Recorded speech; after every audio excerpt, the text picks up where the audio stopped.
নমস্কার, আপনারা দেখছেন দৃষ্টিভঙ্গি। আর আজ থেকে শুরু হচ্ছে আমাদের নতুন সেগমেন্ট রাইজিং ভয়েস। দেখুন, প্রথমেই শুরুর আগে বলে নিই, গতকাল শেষ হলো বাঙালির আবেগের কলকাতা বইমেলা এবং আগামীকাল অর্থাৎ বৃহস্পতিবার বিধানসভায় পেশ হতে চলেছে রাজ্য বাজেট। এবং এই বাজেটটি কতটা গুরুত্বপূর্ণ সেটা আপনাদের আর নতুন করে বলার অপেক্ষা রাখে না, কেন কি বর্তমান সরকারের এটাই হচ্ছে শেষ বাজেট। অর্থাৎ এই বাজেটের দিকে কিন্তু আম জনতা তাকিয়ে আছে। শুরুতে আমাদের যে বিষয় নিয়ে আলোচনা করব বলে ঠিক করেছি এবং যেটা আপনারা আমাদের থাম্বনেলে হয়তো দেখেছেন, যে যেখানে আমরা বলেছি যে হচ্ছে মমতাই পারেন। তাহলে এই বিষয়গুলো কেন বললাম?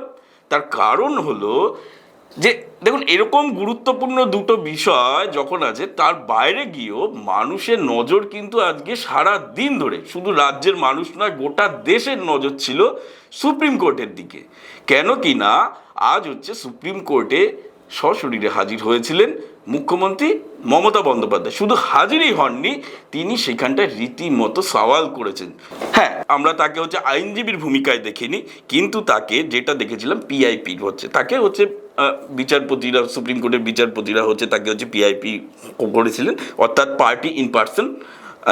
ফলে সেই সুযোগটাতে তিনি হচ্ছে সুপ্রিম কোর্টে নানা ওই প্রশ্নগুলো রেখেছেন। এই এসআইআর মামলা নিয়ে নানা রকম যা যা হচ্ছে বক্তব্য এতদিন আমরা শুনেছি সংবাদ মাধ্যম বা অন্য জায়গায়, সেই জায়গাটায় কিন্তু মুখ্যমন্ত্রী আজকে সরব হলেন। এবার এই জায়গাটায় হচ্ছে বিষয়টা হলো, এই পিআইপি অর্থাৎ পার্টি ইন পার্সন সুপ্রিম কোর্টে এর আগেও একজন হয়েছিলেন এসআইআর মামলার ক্ষেত্রে। তিনি হচ্ছেন যোগেন্দ্র যাদব। বিহারের এসআইআর সময় তিনি কিন্তু পিআইপি হয়েছিলেন। কিন্তু তফাৎটা হলো এইখানটায় যিনি পিআইপি হয়েছেন তিনি হলেন মমতা বন্দ্যোপাধ্যায়, যিনি রাজ্যের মুখ্যমন্ত্রী। এবং দেশের ইতিহাসে এই প্রথম কোনো মুখ্যমন্ত্রী সুপ্রিম কোর্টে বেঞ্চের সামনে দাঁড়িয়ে সওয়াল জবাব করলেন। এবং সেক্ষেত্রে বলার অপেক্ষা রাখে না যে এসআইআর মামলার ক্ষেত্রে কিন্তু এদিন জয় পেলেন, জয় বলতে নৈতিক জয় পেলেন মুখ্যমন্ত্রী মমতা বন্দ্যোপাধ্যায়। এবং যারা লাইভ দেখেছেন যে সুপ্রিম কোর্টে সওয়াল জবাব মমতা বন্দ্যোপাধ্যায়, এবং তারা দেখার পর আর মমতা বন্দ্যোপাধ্যায়কে নিয়ে যারা বিভিন্ন সময় বিভিন্ন বিষয়তে মমতা বন্দ্যোপাধ্যায়কে সমালোচনা করেছেন, তারাও কিন্তু এক বাক্যে মমতা বন্দ্যোপাধ্যায়কে কুর্নিশ জানিয়েছেন। কেন কি না, যেভাবে সুপ্রিম কোর্টের এই চিফ জাস্টিসের বেঞ্চের সামনে মমতা বন্দ্যোপাধ্যায় আজকে সওয়াল করলেন গোটা রাজ্যের মানুষের হয়ে, এবং নির্বাচন কমিশনের এক একটি ভুল বারবার করে চোখে আঙুল দিয়ে দেখালেন, এবং নির্বাচন কমিশনের যে কৌশলীরা হচ্ছে প্রশ্ন করছে তারাও যে হচ্ছে সঠিক বলছেন কি বলছেন না সেই বিষয়েও কিন্তু মমতা বন্দ্যোপাধ্যায় সরব হলেন। যেখানটা বারবার তাকে শোনা গেছে হচ্ছে যে বিচারপতিকে যথাযোগ্য সম্মান জানিয়ে যাবতীয় সব কিছু নিয়ম কানুন মেনেই কিন্তু মমতা ব্যানার্জি প্রশ্নগুলো তার নিজের মতন করে প্রশ্ন করেছেন এবং রাজ্যের মানুষের হয়ে আবেদন করে গেছেন। এই জায়গাটাতেই হচ্ছে আমরা বলছি যে মমতাই পারেন। দেখুন, আমাদের রাজ্যে এমন অনেক নেতা নেত্রী আমরা দীর্ঘদিন ধরে দেখেছি, বা ইতিহাস যেইটা সাক্ষী, যে কেউ কেউ হচ্ছে পার্লামেন্টে সরব হয়েছেন, বিভিন্ন সময় সুবক্তা হিসেবে ছিলেন, সব কিছু আছে। কিন্তু যেভাবে নির্বাচন কমিশনের সঙ্গে মমতা ব্যানার্জি লড়াইতে হচ্ছে নামলেন, সেটা কিন্তু আজ নজির হয়ে থাকলো এবং ইতিহাসে কিন্তু এই বিষয়টি থাকবে। মুখ্যমন্ত্রী হয়ে যেভাবে করে তিনি গোটা রাজ্যের হয়ে একা সুপ্রিম কোর্টের বেঞ্চের সামনে নির্বাচন কমিশনকে একের পর এক প্রশ্নের মুখে দাঁড় করালেন, এবং যে বিষয়গুলো নিয়ে তিনি এতদিন ধরে অভিযোগ করে আসছিলেন সেই বিষয়গুলো উত্থাপন করলেন, এবং দেখা গেল যে সুপ্রিম কোর্ট যে অবজারভেশন দিলেন সেইখানটাতেও কিন্তু সেই মমতা বন্দ্যোপাধ্যায়কে কিন্তু কার্যত সমর্থন জানিয়ে তারা বললেন যে হচ্ছে নির্বাচন কমিশনেরও কিছু সতর্ক হওয়া উচিত, এবং সেই জায়গাটা থেকে আরও বেশি অনেক দায়িত্ববান হওয়া উচিত, এবং বেশ কিছু বিষয় নিয়ে নির্বাচন কমিশনকেও আরও গুরুত্বপূর্ণ ভূমিকা নিতে হবে। দেখুন, আর বেশি নির্বাচন প্রায় দোরগোড়ায়, কেন কিনা আমরা জানি মে মাসের মাঝামাঝি হচ্ছে বর্তমান সরকারের হচ্ছে মেয়াদ শেষ হবে, ফলে তার আগে হচ্ছে নতুন সরকার গঠন করতে হবে। কিন্তু কিন্তু বিষয়টি যেখানটা এখন দাঁড়িয়ে আছে এই এসআইআর এর প্রক্রিয়া নিয়ে, তাতে কিন্তু অনেকেরই মনে প্রশ্ন আসছে যে আদৌ কি হচ্ছে এসআইআর এর এই তালিকাটি হচ্ছে শেষ করতে পারবে? কেন কিনা দেখুন, চূড়ান্ত ভোটার তালিকা প্রকাশের জন্য আর মাত্র 11 দিন বাকি রয়েছে, 4 দিন বাকি আছে আর শুনানি শেষ হতে, যেটা মমতা ব্যানার্জিও আজকে বললেন আদালতে। এবং আনম্যাপড হিসেবে 32 লক্ষ ভোটারকে চিহ্নিত করা হয়েছে। শুধু তাই নয়, যেটা আইনজীবী স্যাম দেওয়ান বলেন যে এখনও 63 লক্ষ মানুষের শুনানি বাকি আছে। এই অবস্থায় নির্ধারিত সময় শুনানি করতে হলে প্রতিদিন 15.5 লক্ষ শুনানি করতে হবে কমিশনকে, যা অসম্ভব বলেই কিন্তু মনে করছেন আইনজীবীরা, এবং অনেকেই সেটা মনে করছেন, এবং এটা নিয়ে রোজ চর্চা হচ্ছে, সব কিছু হচ্ছে। প্রশ্নটা এখানে নয়, এই যে টেকনিক্যাল বিষয়গুলো, ধরুন যে এসআইআর আদালতে কি হলো, সঠিক হলো কি ভুল হলো, এই বিষয়গুলোর জন্য আমি এখানটায় আজ আপনাদের সঙ্গে আলোচনা করতে বসিনি। আমার যেটা বক্তব্য, যেটা আপনাদের সঙ্গে আলোচনা করতে চাই, দেখুন মমতা বন্দ্যোপাধ্যায়ের সমালোচনা, প্রত্যেকেরই যেমনি সমালোচনা থাকে, মমতা বন্দ্যোপাধ্যায়ের কট্টর সমালোচনা আজকে দেখলাম যখন আমরা বিভিন্ন তাদের সোশ্যাল মিডিয়াতে বা অন্যান্য জায়গাতে বিভিন্ন বক্তব্যে, যেভাবে তারাও মমতা বন্দ্যোপাধ্যায়কে আজকে সাপোর্ট দিলেন, কেন কিনা কোথাও যেন দেখালেন মমতা বন্দ্যোপাধ্যায় সত্যিই হচ্ছে বাংলার মানুষের জন্য কথা বলছেন।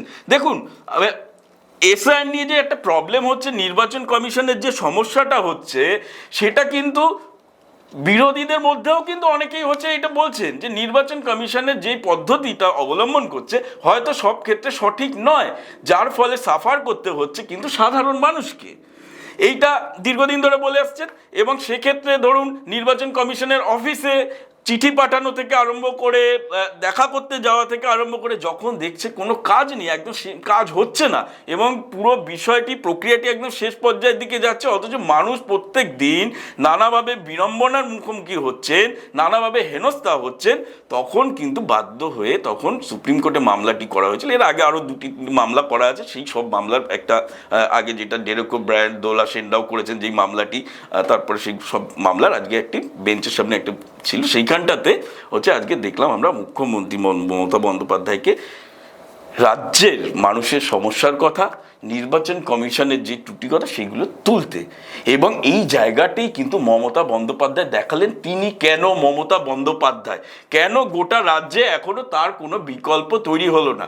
এবং দেখুন, এই যে নির্বাচনের জন্য সব দল প্রস্তুতি নিচ্ছে, বিজেপিও হচ্ছে কোমর বেঁধে নেমেছে, অথচ এইবার ভেবে দেখুন, আমরা যারা রাজনীতি নিয়ে সবাই চর্চা করি বা এই ক্ষেত্রে মমতা ব্যানার্জির সমর্থক হওয়ার প্রয়োজন নেই।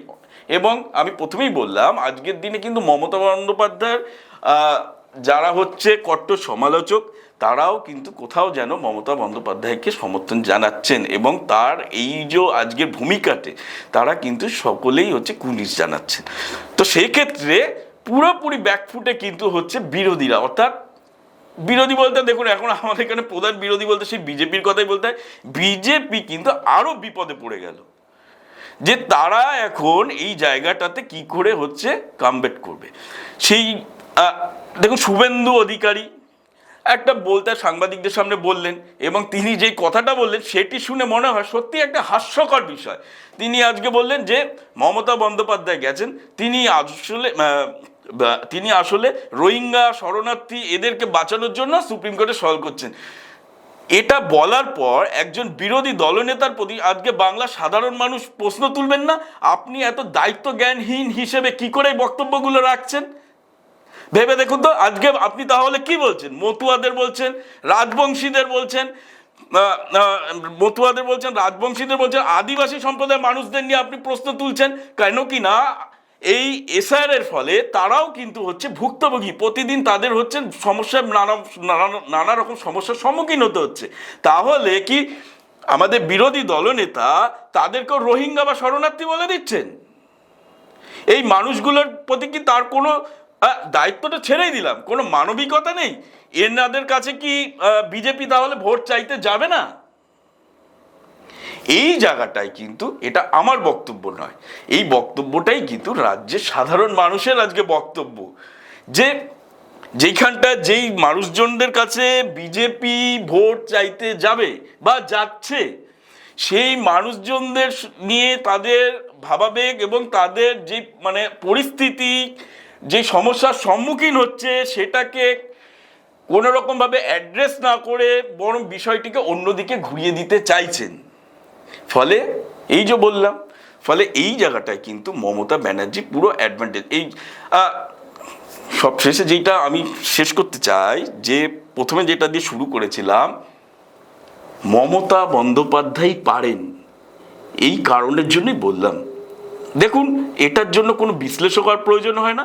আমার মনে হয় আজকের দিনে এই কথাটাই হচ্ছে একদম, যে মমতাই পারেন, অন্য কেউ এই রাজ্যে এখন এমন কোনো রাজনীতিবিদ নেই যে গোটা রাজ্যের মানুষের সমস্যার কথা উচ্চ স্বরে নির্দিষ্ট জায়গায় সুনির্দিষ্টভাবে তুলে ধরতে পারেন। যদি পারেন, তিনি হচ্ছে মমতা বন্দ্যোপাধ্যায়। নমস্কার, আজকে এই পর্যন্তই। নজর রাখুন দৃষ্টিভঙ্গিতে।